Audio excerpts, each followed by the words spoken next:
दोस्तों आज हम बात करने वाले हैं एक पेटेंट के बारे में और वो पेटेंट कराया है एप्पल ने। और जो डिवाइस है जिसका पेटेंट कराया है वो एक कीबोर्ड है। तो कीबोर्ड में वो क्या री इन्वेंशन कर रहे हैं और एक कुछ नया सा एक चीज लेके आ रहे हैं, उस बारे में आज बात करेंगे।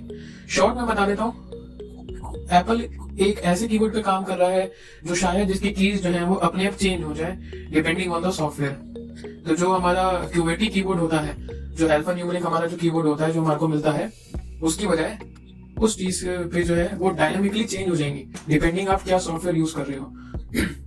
तो बिना किसी टाइम वेस्ट के वीडियो स्टार्ट करते हैं।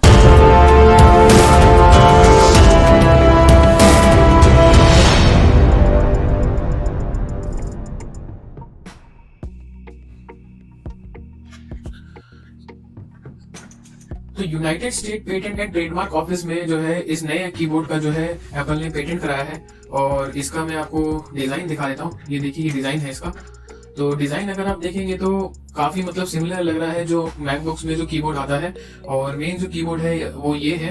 अब इसमें क्या है कि ये कुछ ऐसा इंप्लीमेंट करने की कोशिश कर रहे हैं कि रेदर देन जो हमारा मैकेनिकल कीबोर्ड होता है जिसमें कीज होती हैं और सब चीजें फिजिकल होती हैं, उसकी बजाय यहाँ पे एक स्क्रीन लगाने की सोच रहे हैं। और स्क्रीन लगाने के बाद जो है उसको सॉफ्टवेयर के साथ इंटीग्रेट करके डिफरेंटली, मतलब यानी कि एक की है जो की का है वो मल्टीपल फंक्शन एग्जीक्यूट करने की कोशिश करेंगे। कैसे करेंगे ये भी बताएंगे आपको।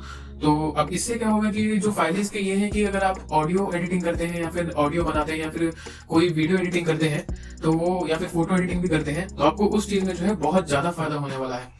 और वो फायदा इसलिए होने वाला है क्योंकि बहुत सारे इसमें जो है शॉर्टकट कीज यूज होती हैं और हमें हर चीज कंट्रोल से या किसी न किसी चीज से करनी पड़ती है।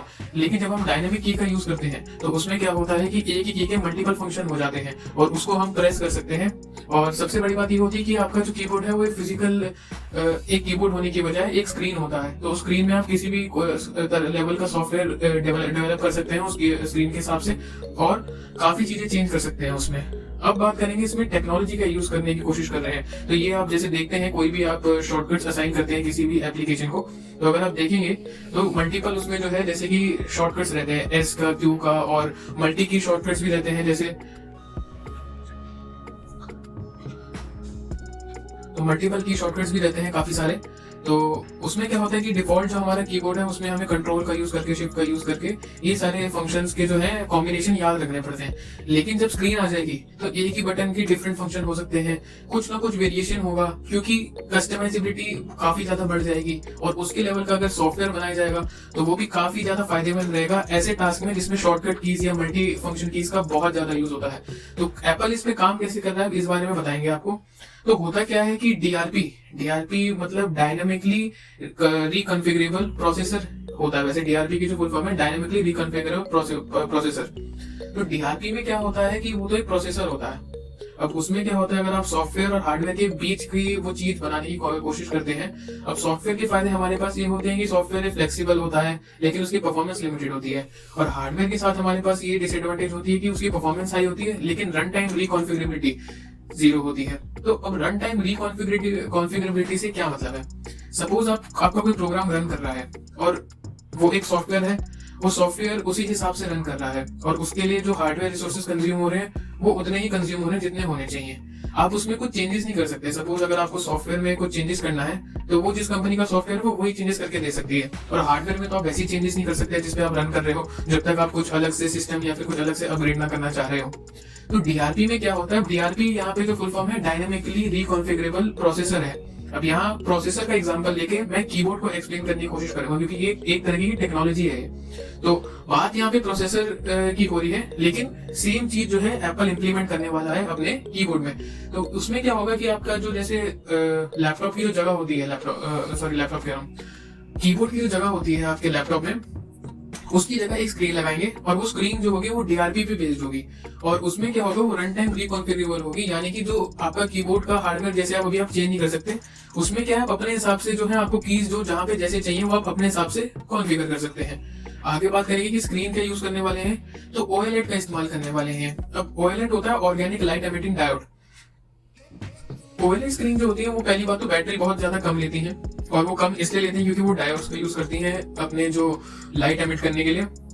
और सबसे बड़ा डिफरेंस एलसीडी और ओएलईडी में ये होता है कि एलसीडी जो है उसको ब्लैक कलर की लाइट दिखानी पड़ती है लेकिन जब OLED को ब्लैक कलर की लाइट दिखानी पड़ती है तो वो अपने सारे डायोड्स को ऑफ कर लेता है, तो इसलिए उसकी जो पावर कंजप्शन है वो बहुत कम हो जाती है। तो ये सबसे बड़ा डिफरेंस होता है OLED और LCD में। तो OLEड पैनल इस वजह से, क्योंकि उसको ब्लैक कलर अलग से दिखाना नहीं पड़ता, उसके लिए अलग से कलर नहीं दिखाने पड़ते, वो अपने सारे डायोड्स ऑफ कर लेता है, इसलिए जो है OLEड पैनल काफी ज्यादा एफिशिएंट रहता है और काफी ज्यादा पावर कंज्यूम नहीं करता।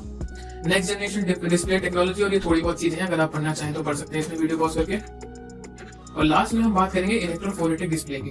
अब इलेक्ट्रोफोरेटिक डिस्प्ले होता है electronic ink display from E ink is based on encapsulated electrophoretics. Encapsulated electrophoretics का ये मतलब है, आप देख सकते हैं इसमें 2 लेयर्स हैं, एक नीचे, उसके बीच में इसको इनकैप्सुलेट किया गया, यानी कि रैपर टाइप से चढ़ाया गया है। इलेक्ट्रोफोरेटिक्स क्या होते हैं? Micro capsule containing many tiny white pigment chips और particles that are suspended in blue black liquid dye. तो देख ही सकते हैं यहाँ पे ब्लू ब्लैक लिक्विड डाई है और उसमें एक टाइनी जो है व्हाइट पिगमेंट चिप्स है, जिस जो है वो इनकैप्सुलेट हो रखी हैं। तो ये आप देख सकते हैं, micro capsule filled with dark dye, glass और plastic, indium tin oxide, white pigment chip. Applying an electric field moves the particles about. The microcapsule can be switched into reflecting left or absorbing state by applying a positive or negative voltage across an indium tin oxide electrodes.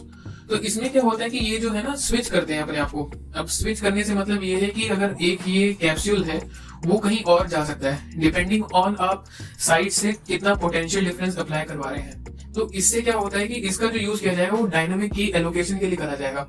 तो उसमें ऐसा हो सकता है, अभी ये सारी चीजें थ्योरी हैं, प्रैक्टिकली क्या बन के आता है, कितने टाइम में बन के आता है, कुछ नहीं पता, लेकिन एप्पल ने इसका पेटेंट रजिस्टर कराया है। तो इसलिए मैं इस बारे में बता रहा हूँ कि फ्यूचर में आप क्या एक्सपेक्ट कर सकते हैं।